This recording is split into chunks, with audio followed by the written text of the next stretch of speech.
We have approved $1.4 billion as emergency financing for Ukraine. It is specifically to keep the government functioning, for pensions to be paid, for salaries to be paid, for key functioning of the government to be supported.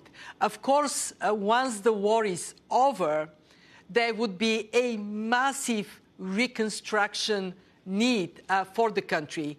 And while we don't yet have an assessment of how massive, I would say that the order of magnitude that the Ukrainian government is talking about is not completely out of proportion. We have discussed with President Zelensky that he would like the IMF, when time comes, to be mobilizing financing for supporting people, businesses, and rebuilding the economy. And of course, I can only pray for this moment to come as soon as possible. No question about it. What about the damage in Russia, where we've seen a currency crisis, the economy and financial system essentially cut off from the rest of the world? Credit default swaps are indicating rising chance of default. What's your prediction about whether that happens and how bad it gets there, the economy? The unprecedented sanctions imposed on Russia have pushed the country into recession. Our assessment is that it would be a deep recession. In addition to the abrupt contraction of the Russian economy, we see the ruble depreciating dramatically. And what it means is that the purchasing power of the majority of the Russian population is severely impacted. And as for default, no longer this is an improbable event.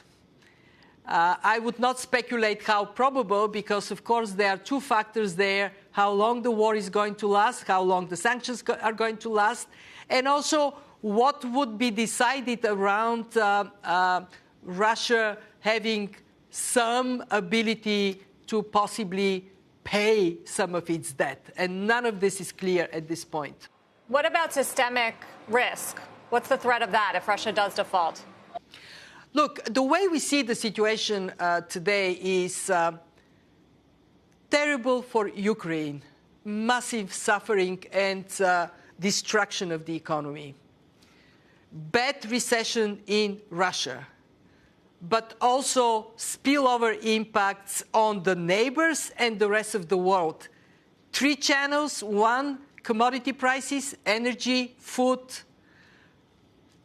If you look at the impact on even metals, quite significant. Second, the push on inflation that is going to affect real incomes across the world, and therefore possibly affect demand and the real economy. And three, business confidence. So while we are looking at this triage, it is most terrible for Ukraine, it is very bad for Russia, and we look at the rest of the world, we think that we would be downgrading our growth projections as a result of this crisis. But we still expect the world to be in a positive growth territory.